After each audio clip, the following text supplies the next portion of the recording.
Lost spring इस chapter के writer हैं अनीस जंग, जो कि फीमेल राइटर है।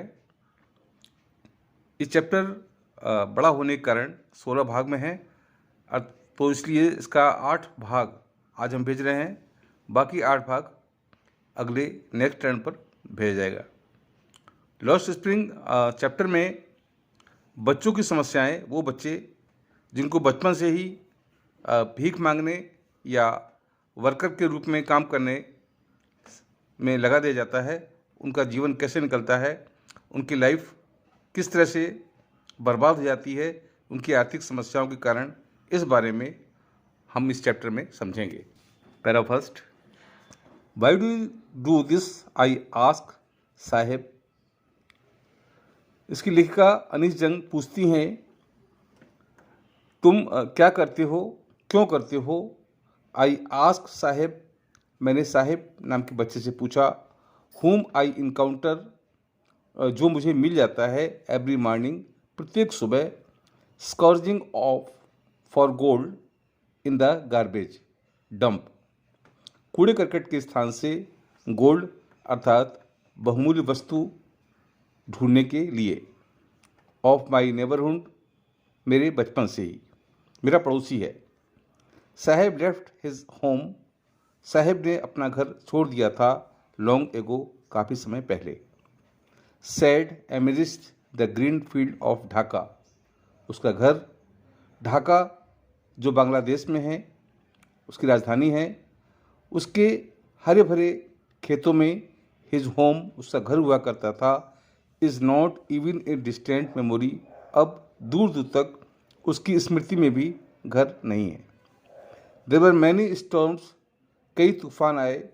That swept away their fields and homes, और जिन्होंने उनके घर को, उनके खेतों को बर्बाद कर दिया, समाप्त कर दिया।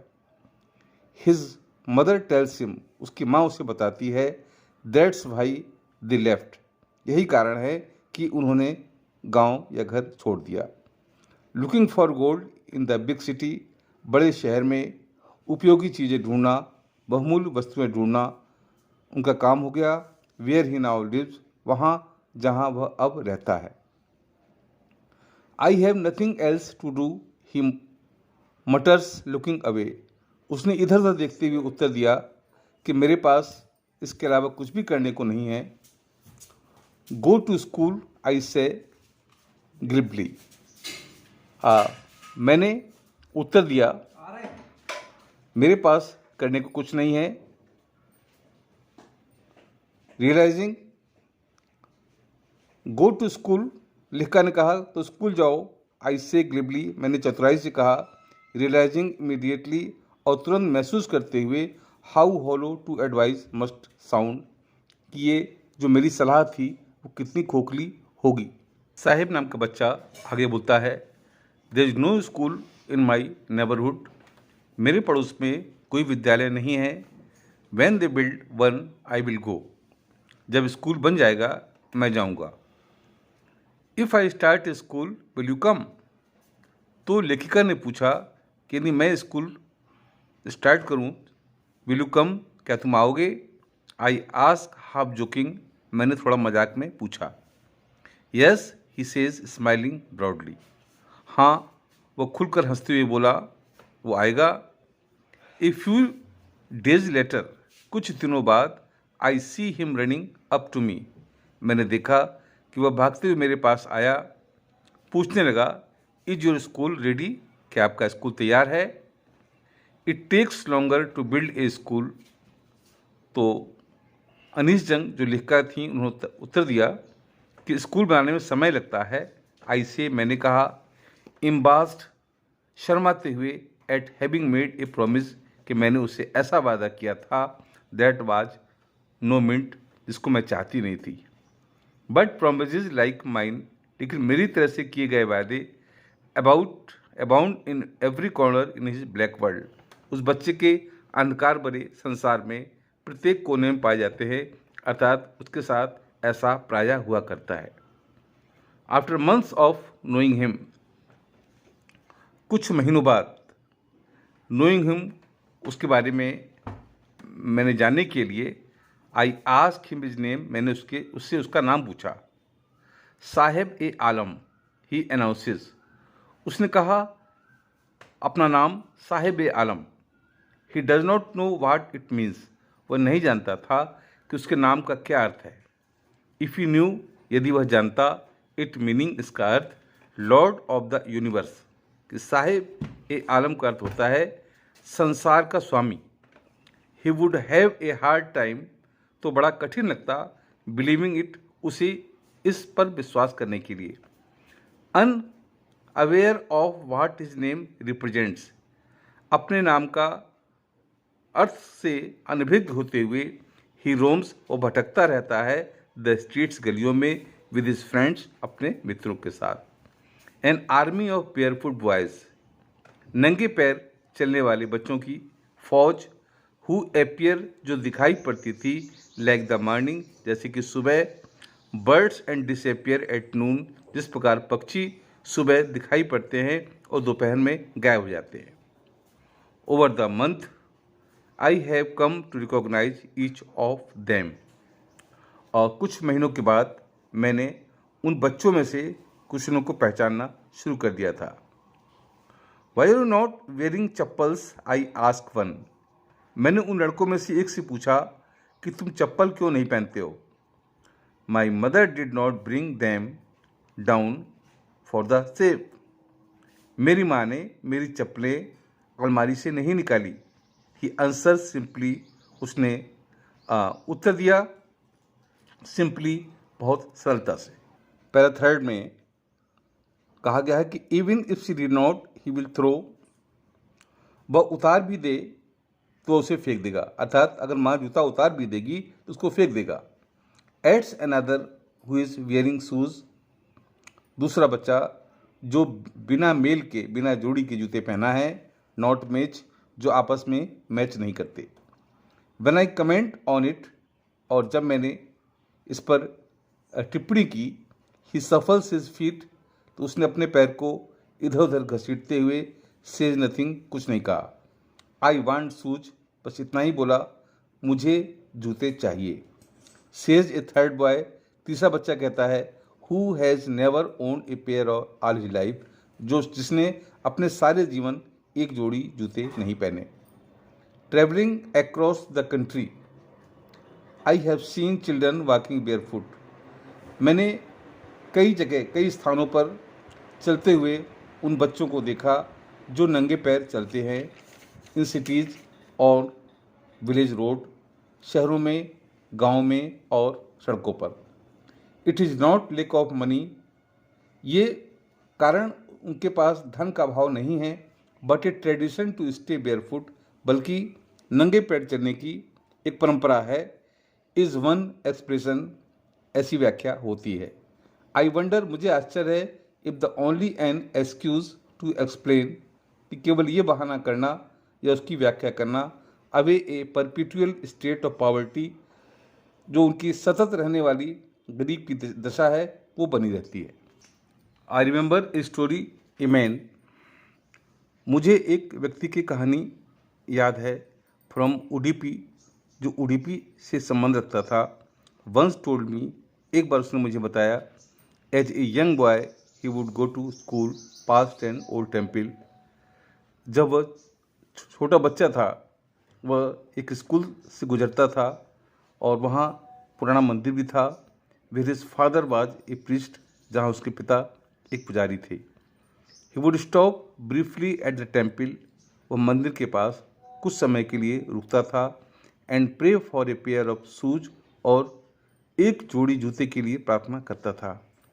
30 years later, 30 वर्ष बाद, आई विजिटेड हिज टाउन, वो लेखिका उस नगर से गुजरी, एंड द टेम्पल, और मंदिर भी देखा, which was now drown in air of desolation, जो तूफान के कारण, आंधी के कारण उजड़ गया था।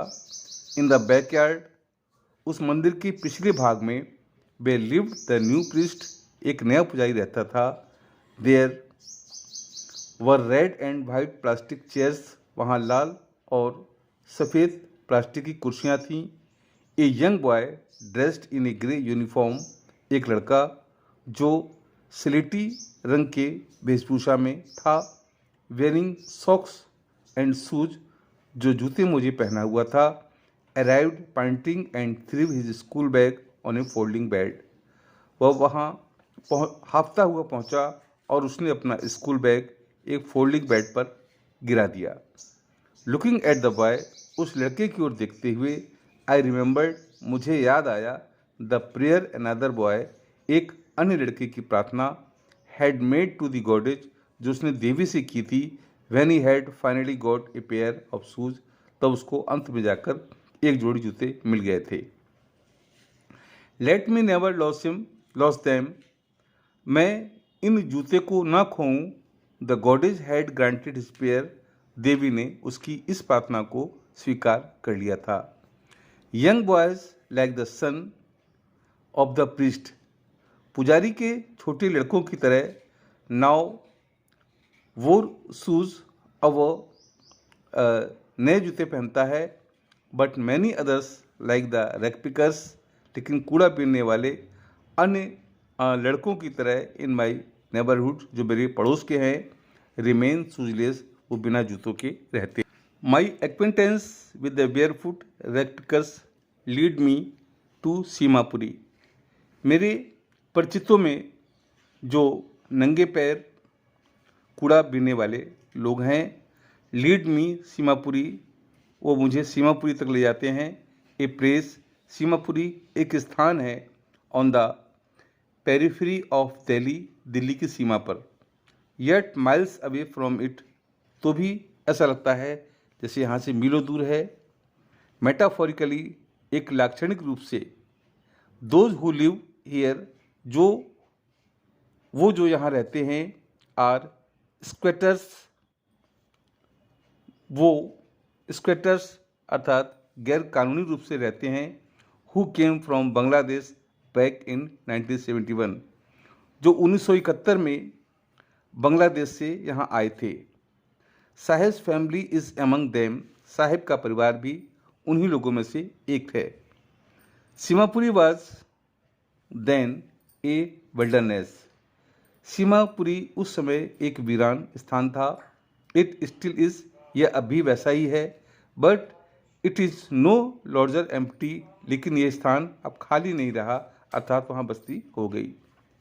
इन स्ट्रक्चर ऑफ मड, वहाँ मिट्टी के बने घर हैं, विद रूफ्स ऑफ टिन, जिनकी छतें टीन की, एंड टेरापोलिन, और नाली विहीन हैं। डिवाइड ऑफ सेवेज, जिसमें नालियाँ नहीं हैं, ड्रेनेज और रनिंग वाटर, या बहता हुआ पानी भी नहीं है। लिव 10,000 रैग पिकर्स, यहाँ कूड़ा बीनने वाले लगभग 1 लाख लोग रहते हैं। They have lived here for more than 30 years, वे यहाँ 30 वर्ष से भी अधिक समय से रहते थे। विदाउट एन आइडेंटिटी, बिना किसी पहचान के, विदाउट परमिट, बिना अनुमति के, बट विथ राशन कार्ड, लेकिन उनके पास राशन कार्ड हुआ करता था, that get their names on voters list, जिससे उनका नाम वोटर लिस्ट में भी आ गया था। And enable them to buy grain, जिसके द्वारा वे अनाज आदि खरीद सकते थे। Food is more important for survival than identity, उनके लिए पहचान से अधिक भोजन अधिक महत्वपूर्ण होता था।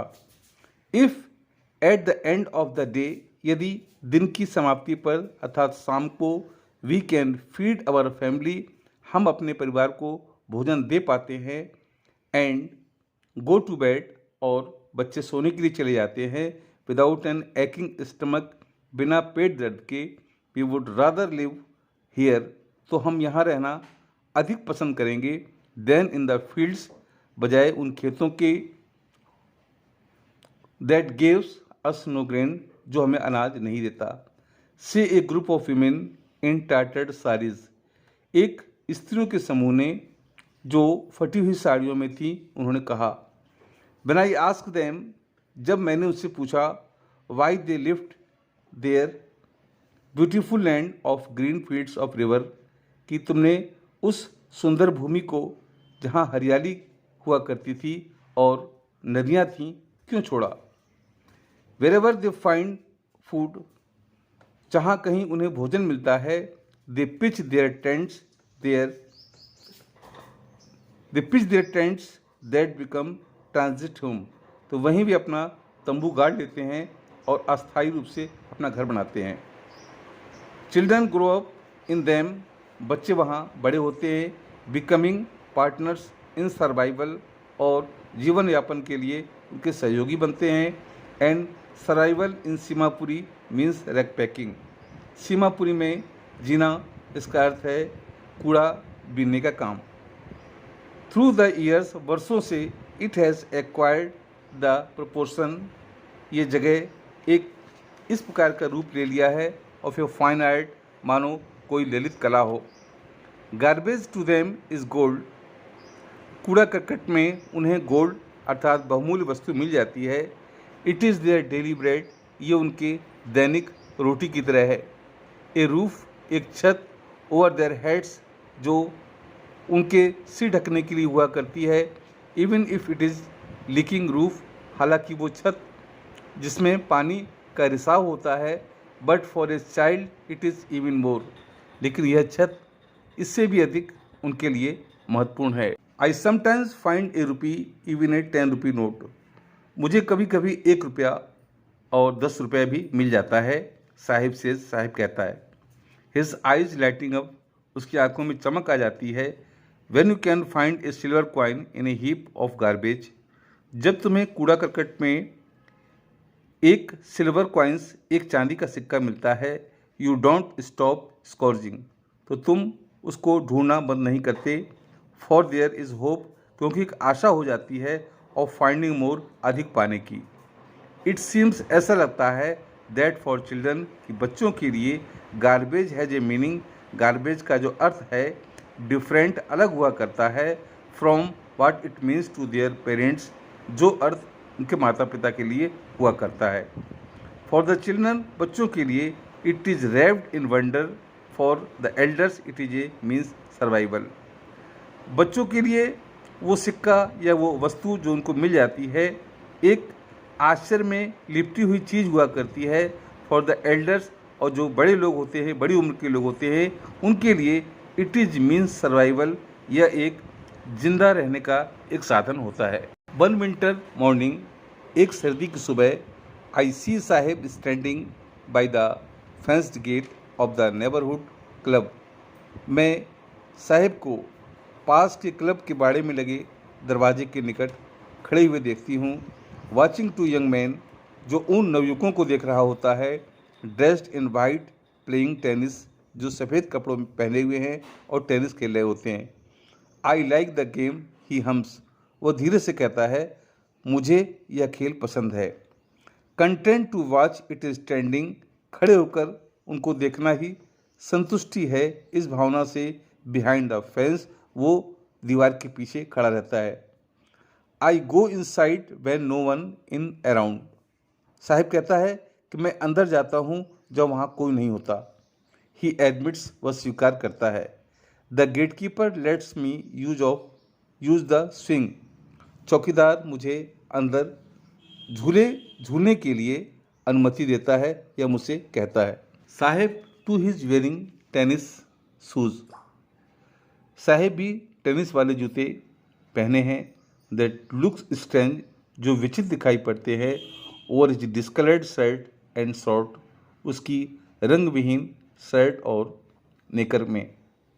Someone gave them to me, he says in the manner of an expression, उसने अपने ढंग से विस्तार से वह कहता है कि किसी ने मुझे ये जूते दिए थे। द फैक्ट, तथ्य ये था, that they are discarded shoes of some rich boy, कि जूते किसी धनी लड़के के द्वारा त्यागे हुए थे। Who perhaps refused to wear, जिसने शायद इसको पहनने से इनकार कर दिया था। Because of a hole in one of them, क्योंकि उन जूतों में से एक में होल छिद्र हो गया था। डज नॉट बोदर हिम, उसे परेशान नहीं करता है। फॉर वन, उस लड़के के लिए, who has walked barefoot, जो नंगे पैर चला करता था, even shoes with a hole in a dream. जूते में एक छेद होना भी उसके लिए एक स्वप्न की तरह है, कम ट्रू, जो आज उसको पूरा हो गया, सपना उसका पूरा हुआ। But the game he is watching, लेकिन वह खेल जिसे वह देख रहा है, सो इंटेंटली, इतने अधिक गौर से, is out of his reach, उसकी पहुंच से बाहर है।